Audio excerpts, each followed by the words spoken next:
Thanarhat football premier league দ্বিতীয় আসর উদ্বোধন। নোয়াখালী কোম্পানীগঞ্জ উপজেলার মুছাপুর ইউনিয়নের থানারহাট যুব সমাজের আয়োজনে থানারহাট ফুটবল প্রিমিয়ার লিগ দ্বিতীয় আসরের উদ্বোধন অনুষ্ঠান প্রাথমিক বিদ্যালয় মাঠে রবিবার বিকেলে অনুষ্ঠিত হয়। অনুষ্ঠানে প্রধান অতিথি ছিলেন সাবেক ছাত্রনেতা ও মুছাপুর ইউনিয়নের সম্ভাব্য চেয়ারম্যান পদপ্রার্থী আব্দুর রহিম।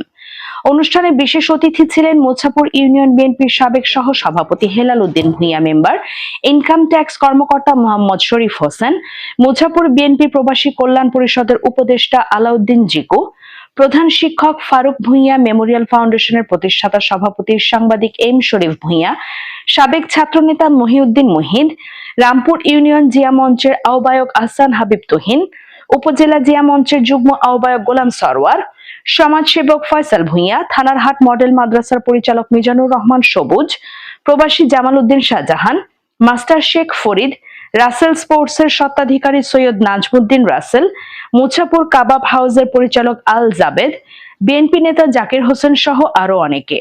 শেষে অতিথিবৃন্দ সেরা খেলোয়াড়দের মাঝে ম্যান অফ দ্য ম্যাচ তুলে দেন। FTV news desk.